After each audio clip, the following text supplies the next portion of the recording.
Now that we're all nicely scribed up and we're all happy with our nose section here, because you don't want to really be coming along and slotting in our nose section onto our rear fuselage section here and then fill, sand, scribe, because it's a lot easier and better and more professional if you fill, sand and scribe your pieces separately, get them all nice and perfect now, so that when we put them together we know we're good all round and we've had the accessibility to get in there and scribe into places and sand and fill where we wouldn't be able to so easily with them together. So now we're all good, we can put this together. It does look like a pretty good fit, but if we can kind of do a few little kind of techniques where we kind of push the pieces together and then glue, we can get this even nicer. So the first thing we want to do, get a nice big elastic band out. Let's bring you out a bit. Big elastic band, and we want to put this just on our nose section, and this is going to probably be a little bit fiddly, so bear with me. And what we want to do is just want to get some pressure going on the nose section to push the force of to get some force going on with our nose section into our rear fuselage section, and that's not bad. And then what we want to do, we just want to pinch this in a bit better because we've got a slight little gap either side here, so if we can just pinch this in a bit, maybe wrap it round a second time like so, hopefully not kind of moving any out of position. There we go, I think we're going to be good now. And looking at that, we are a bit better in position, we're locked in a bit better. I just want to move this elastic band because that's going to get in the way of gluing. And looking at it now, we've got the force coming in this way and that way to give us a nicer gluing join, shall we say. So now what we can do here is we can just paint on some Tamiya extra thin cement right into our nice join line here, knowing we're going to have the force that pushes our two pieces of plastic together, so that when we remove our elastic bands we should end up with a pretty damn good join line.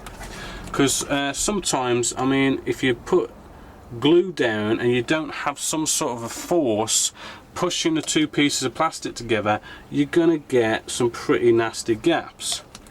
And the thing is, with these F-14s, the Tamiya's the same. I mean, if you get some sort of gap going on around here, to fill and sand there, it's a little bit of a tricky area to kind of sand in there. So if you can get this perfect and not have to fill and sand, I mean, it's all a bonus.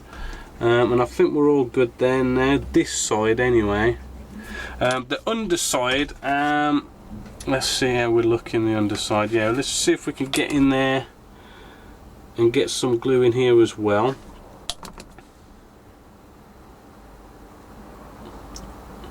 Just like so. Got a little bit of a gappy going on here, but it's not that bad. Just get some glue in there and we can take care of that after. Because I think really we've got this as good as we're gonna get it really. Now we've got to watch this bit of elastic band here because it is touching our join line, so we want to raise it a little bit. And for this, I mean, just absolutely anything you can just get your hands on, it just doesn't matter what. I've just grabbed some foam out of a little box next to me, and all I've done is just raised up that elastic band there, so that now when I come in and glue, we're not going to have our elastic band sitting on a glue line for Tamiya extra thin cement to get under the elastic band and then just start gluing our surface and leave an elastic band mark imprinted into our plastic. So let's just kind of leave this now to dry a bit, and we can just have a bit of a closer look and see what kind of maybe filler or sander we might need to put onto this. Let's have a look at our exhaust. Now they're not the best, shall we say, they're not absolutely lovely, perfectly fitting, but hopefully they're going to be good enough. Now what we're going to do is we're going to start by, we cut out all our little pieces. There's 6 of these little exhaust pieces plus this little O-ring. We just want to make sure as well, get this O-ring, and we just want to kind of make sure we can actually get it on and over this, right? Because last thing we want to do is glue all this together and then try and get this, see if it goes over and fits. It is quite a tight kind of getting just over this bit of an exhaust bit here, but it does eventually get there, right? That's the whole point. So not too bad. And what we want to do is we start by, we just want to get enough glue down just to give us a bit of bite to it, right? So just a bit of glue, and then we put our piece down because we want to make sure that we can get them all to fit on. So a little bit of glue just to give us enough bite to hold the piece in, just like so. Just enough bite, that's all you want. So you've got to be a bit careful because this is you know, you're probably going to get it coming off a little bit here and off a bit there.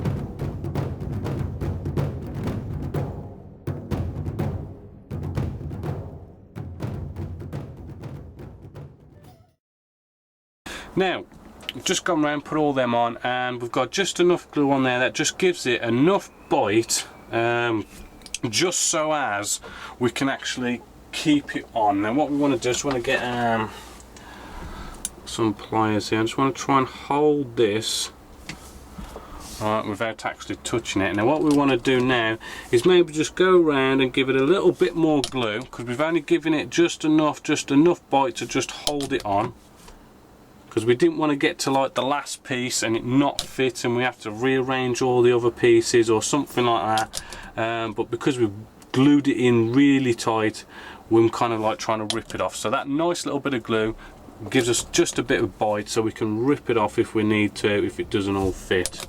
So now we know it all fits, I'm just going all the way around and giving it a nice bit of extra glue just to make sure this is going to glue down.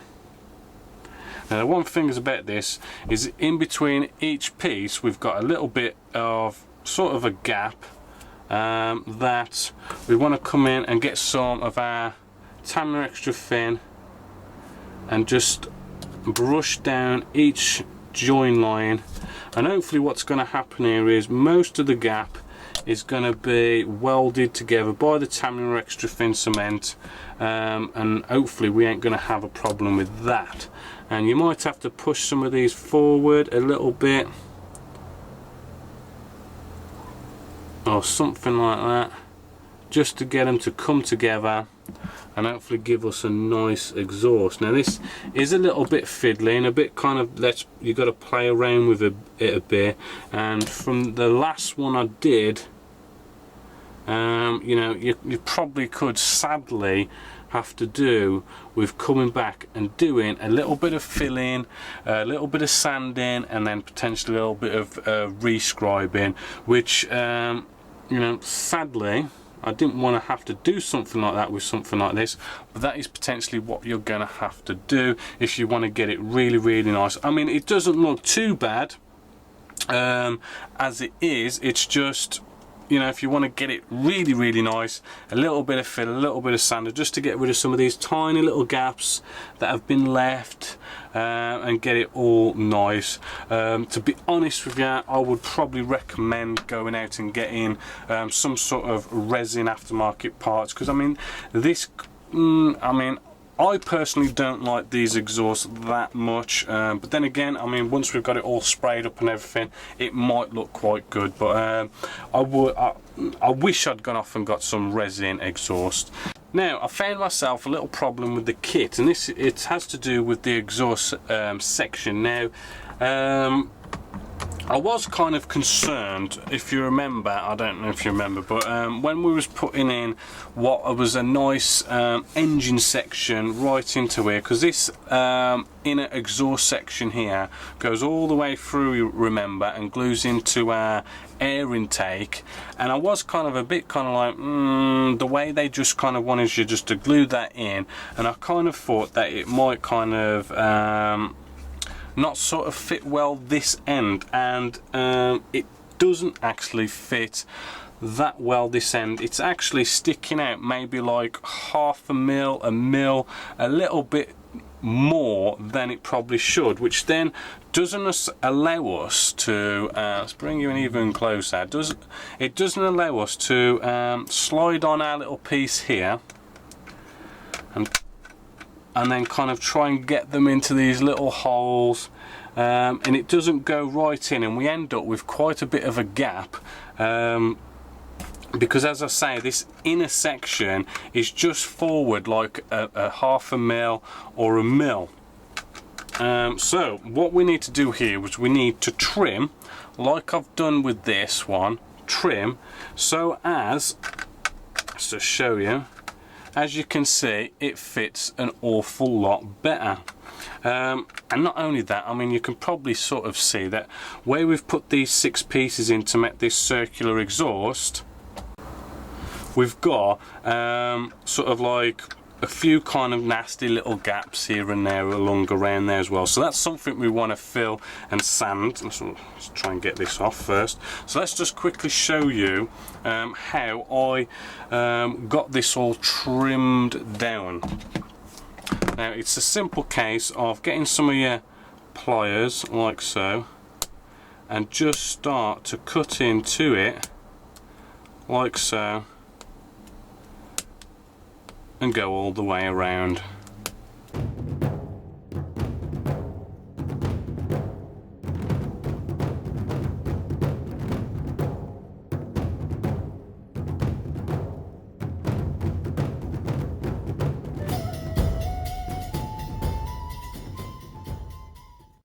There you go. As you can see, we are fitting an awful lot better than we did before, and it was just a case of trimming it up.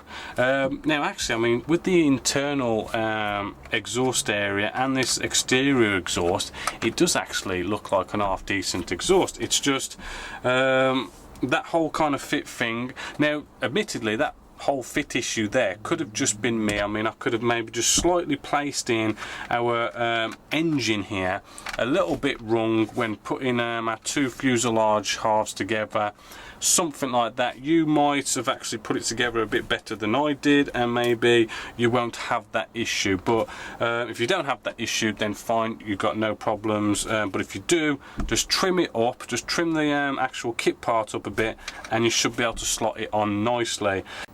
Now, what I like to do when I've got like a really nice good fit with our exhausts here, which we're very kind of borderline nice fit with this one. Looking at it, it does seem to fit, but I do feel like we may need to actually glue this on to get a little bit of fill around there and get it on a bit nicer. But when we do have like really nice fits and we're using resin, what I like to do is leave these exhaust ends off, because if we leave the exhaust ends off, we can spray them these nice buffable paints.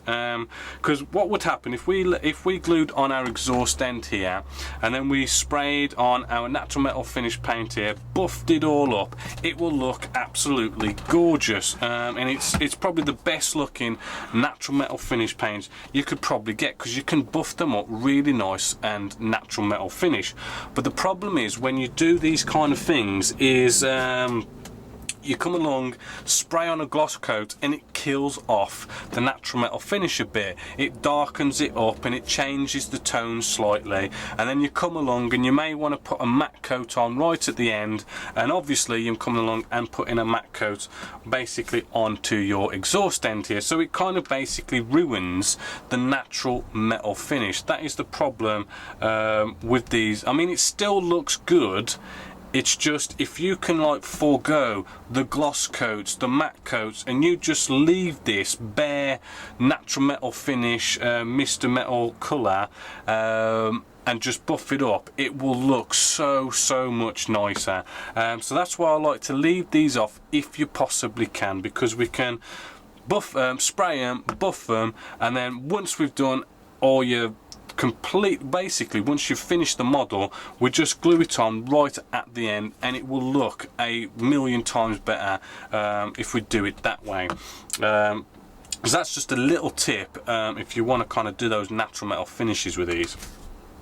Now we're going to do a bit more on these exhausts, which it's really a shame because these exhausts are becoming quite problematic. It seems to be a little bit of an area on this kit, because the problem is when you kind of fit like 6 of these exhaust pieces together, it just doesn't seem to fit. I mean, it fits okay, but we've still got some gaps going on. I mean, you can see one gap going on here, just right there, big whopper there. So what we want to do, and what I want to do anyway, is well, I don't want to do, but sadly going to have to really, if we want to get this right, get in a bit of green putty, bit of cellulose thinners, using the cellulose thinners just to keep our green putty a little bit moist, just so we can play with it a little bit longer than we would unless we kind of like, if we just came along and just came neat from the tub, we wouldn't be able to play with it so much. And we're basically just finding our little gaps here, and we just want to spread in and paste in into our little gap here, and just make sure we get it all good, just like so.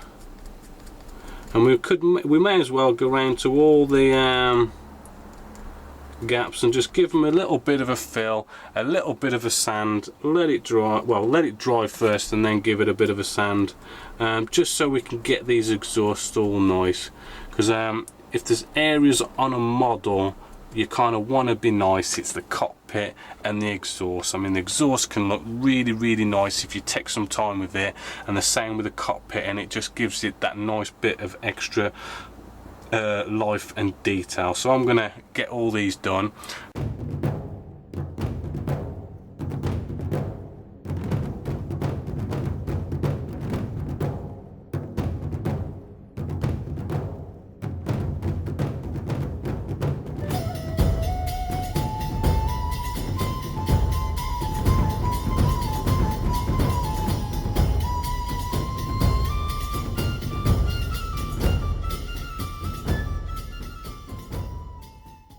Well, there we go. We're all nicely kind of filled in. It's only little gaps, but it's more of, it's not really like a filling in gaps. It's more of a kind of like with this, it's more of just like neatening it up and making it look all nice and neat by just doing this bit of filler, sand, rescribe.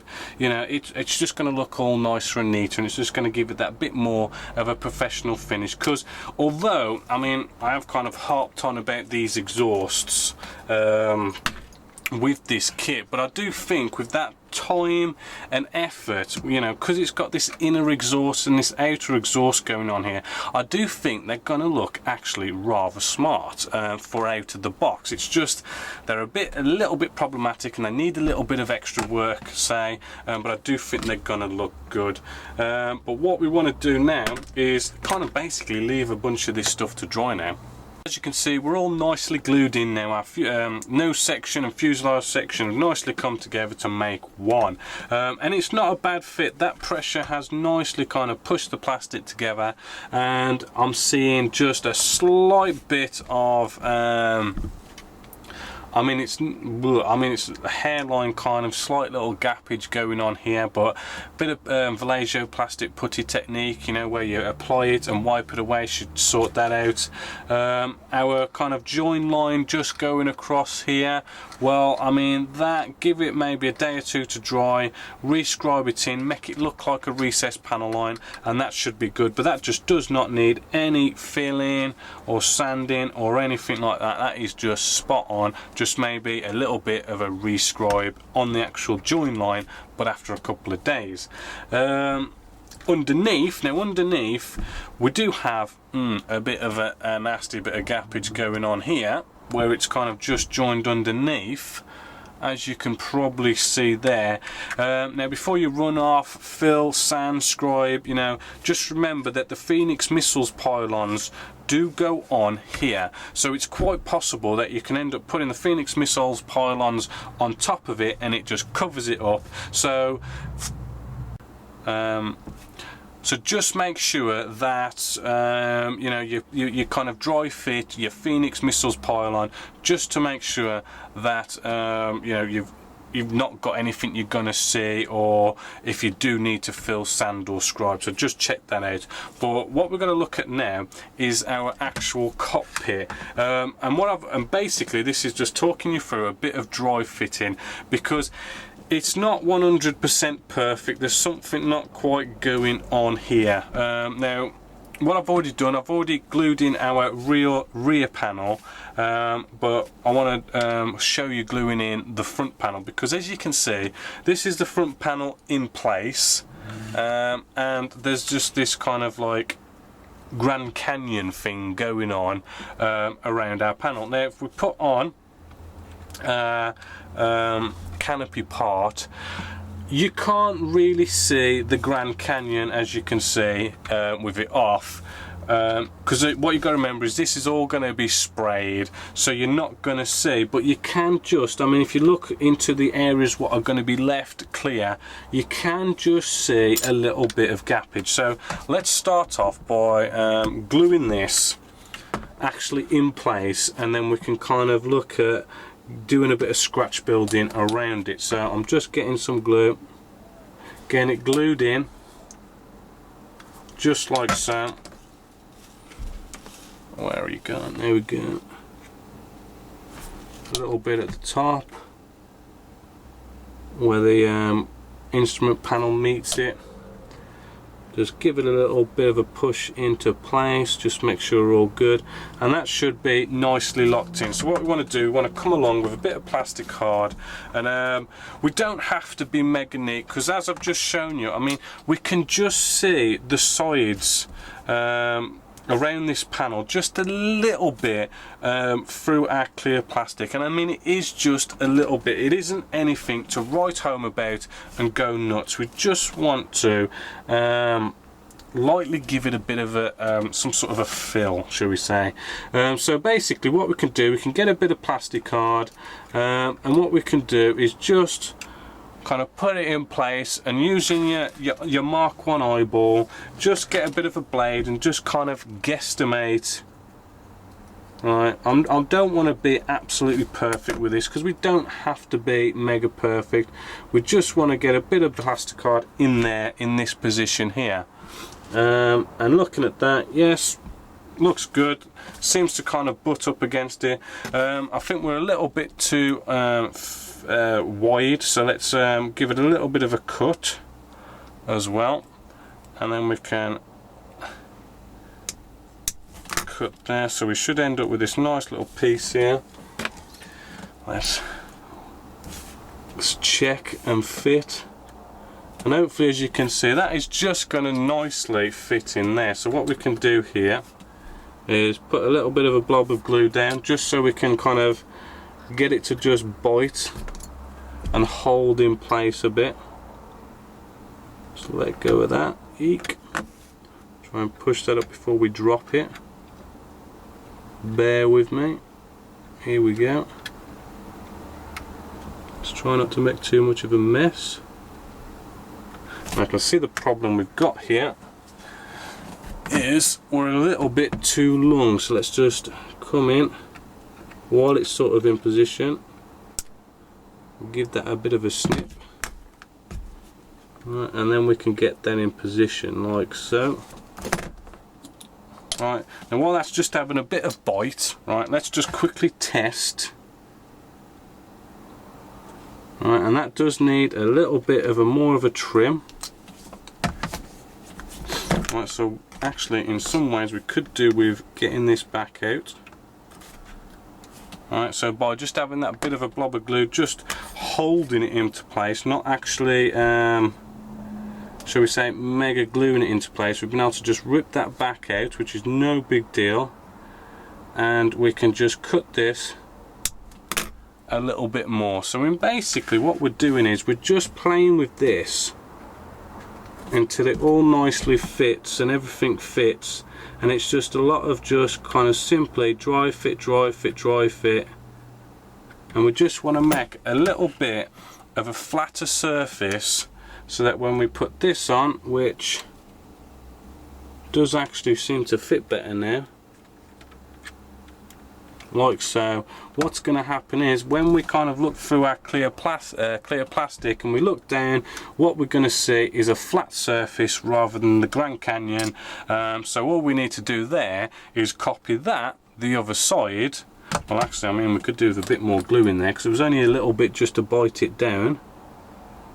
There we go, a little bit of extra glue there.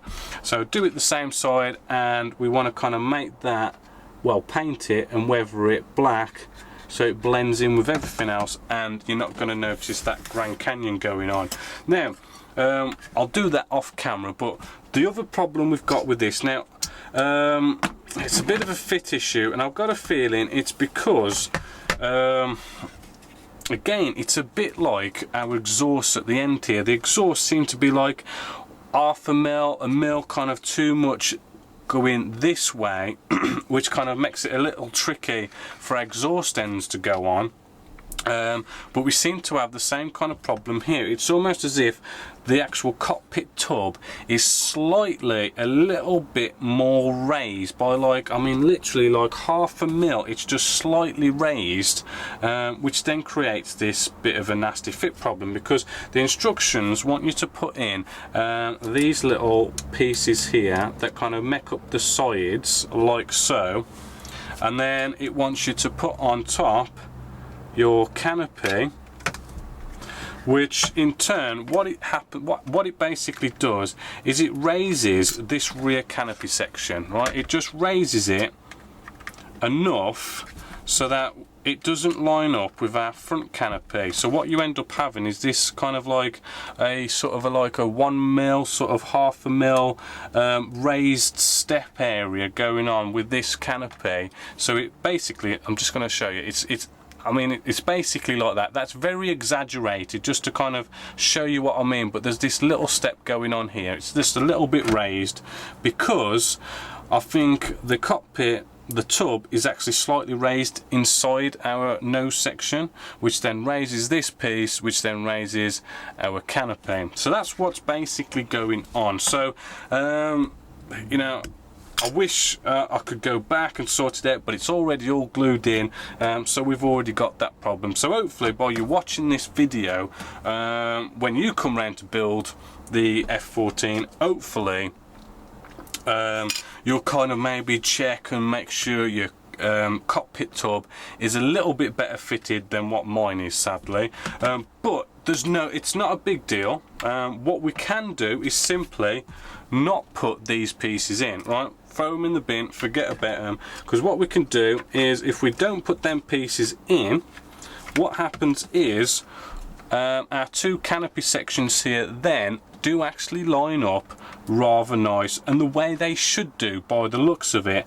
And what we end up having is a nicer fitting canopy, but we have a little bit of a gap going on here where our piece would have gone. Actually, let's bring you in so I can just show you what I mean.